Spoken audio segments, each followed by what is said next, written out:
Welcome to How to Become a Production SQL Database Administrator. My name is Raphael.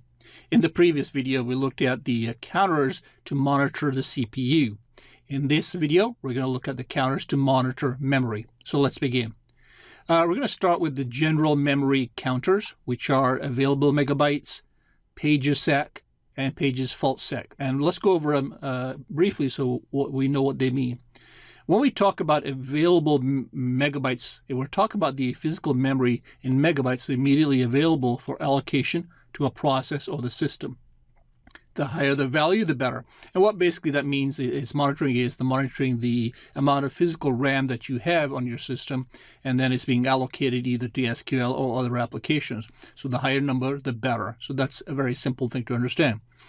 Regarding the page sec counter, this indicates the number of pages that were retrieved from disk, and a higher value can indicate that there's a lack of memory.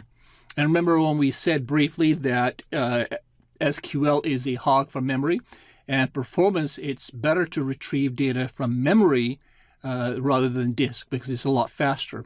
So if you're having a lot of page seconds counters, a higher number, that means it's retrieving data from the disk rather than the memory. So this is an important counter to monitor.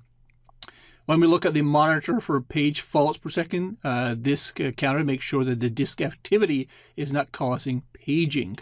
And again, basically what that means, and I don't want to get into too much about what paging is, but primarily it's swapping pages from the disk to memory because there's insufficient memory. It's trying to retrieve data from the disk rather than memory. And this is another concept I'll talk about in the future. But just to know that the higher value here indicates that the paging. So we want to be aware of that. Just note that by default, SQL changes its memory requirements dynamically.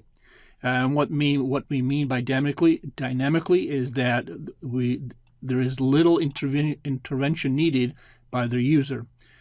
So we don't need to change the parameters. But if you do need to alter the memory, you can certainly change the allocated memory for SQL via SQL or GUI. And I think I'll show you that here. Let me go here. Go to Properties, I believe. Go to Memory here. And here you can see that the server memory options right here, the minimum server memory in megabytes, and the maximum is usually the entire amount. Now, obviously, you can change this if you wish, but generally you want to leave this alone because it handles memory pretty good by itself. Since it's dynamic, it can use the memory when it needs it, and when it does not need the memory, it'll give it back to the operating system. So that's a good way of understanding that concept. Some of these specific counters to monitor for SQL are going to be as follows. And again, these are some of the more common ones used in the SQL world. They are the SQL in the object category SQL Server, and it's a buffer manager, buffer cache hit ratio, the total server memory, and the page life expectancy. So these are the important ones that you want to do among others. So the buffer cache ratio. The buffer cache ratio counter is specific to SQL. Percentage of pages that were found in the buffer pool without having incur reading at a disk. And again, this is repeating what I said, is that we want SQL to retrieve data from the memory rather than going to a disk. And a high rate of buffer race hits indicates that there's plenty of memory that the SQL is using. The rate that we want to see, a rate of 90% is desirable. So as you'll see in a second that when we look at it, you'll see it certainly hovers around 100%, which is great. A value greater than 90% indicates that more memory, more than 90% of all requests from data is being satisfied from the data cache from the memory rather than the disk. So again, we'll see that in action in a second. Total server memory counter is consistently high compared to the amount of physical memory. It may indicate that more memory is needed. So we'll go over that in counter also, and we'll see what we need. And the last one that we're going to be looking at is the page life expectancy, which is the number of seconds a page will stay in the buffer pool without references. And now the recommended value for the page life expectancy is approximately 300 seconds.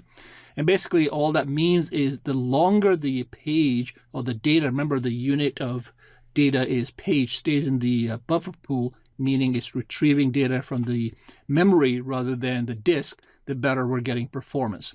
So the whole concept of memory is a couple of things. One, have adequate memory for your SQL server. SQL Server is a hog for memory, so the more memory you have, the better performance you're going to get. Try to look for some of these counters when we're measuring to make sure that A, SQL has been allocating enough memory, and B, monitor the SQL memory so that we understand that there's a reduction of pages, which means it's retrieving data from memory rather than disk. And that's the whole point of this concept of memory usage. So let's go into actually the performance monitor and just add some of these counters and see where we can get them. Go to performance monitor, hit it, kill X so we can start fresh. Click green button right there, and then let's just go to memory. And under memory, obviously under M. So let's go to memory, IGKLMNOP, right there.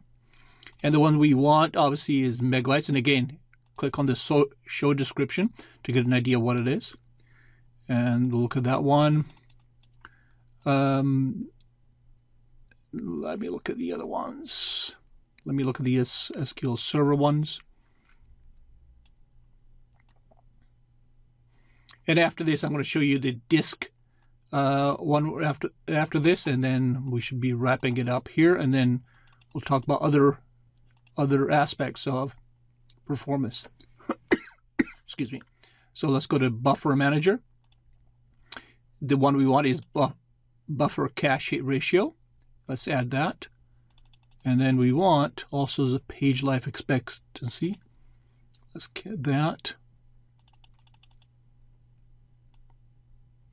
And then the other one was, what was the other one? The Memory Manager. So even I forget. So Memory Manager, Memory Manager. So let's go to that one first. SQL Memory Manager. SQL Memory Manager. And there it is. And then it's down at the bottom, since I believe it's, and there we go. So now we are, we've been talking about the usage of SQL being a hog for memory. So ideally we want close to 100% values for virtually all of the counters that we actually look for. We want available memory, let's highlight this, to be close to 100%, which it is. We want the buffer cache ratio to be close to 100%, which it is. Again, this means that SQL is using and retrieving data from memory rather than disk. So we can even look at that, and let's start an SQL instance here, and let's look at some data. If I can execute this, we shouldn't really see too much activity here regarding a dipping of this, if you will, because that will indicate that we need memory. Page life expectancy, again, we want this to be a higher value rather than a lower value. And target server name, this is going to be a higher value, but again, we're going to have these dips. So this is the expected results, and we're in good shape. Again, any of these dips here, we need to start figuring out what's causing the utilization of memory. But our indications are that we have adequate memory for these processes, and I have 12 gigs, which is ample for what we're trying to do here. But again, on a busy server, you're certainly going to get different kind of result sets. So I think I'm going to leave it here because this illustrates some of the counters that we need to do for SQL, some of the points that we need to be aware of, and some of the thresholds when we're looking at specific counters. And ours are all up to the par. So I'll leave it here, and we'll continue with the disk activity next, and then I'll bring all this together. And in the next couple of videos, I'm going to show you how you can save the data so you don't have to repeat this constant adding of counters, and that's an important aspect to it. We're also going to show you how to do data collection sets using the defined system, where you can set a schedule either on a weekly basis or a monthly basis to collect the data that you want, and then you can view it at a later time. So I'll just leave it here and we'll continue. So my name is Rafael, and this is how to become a production SQL database administrator. See you in the next video.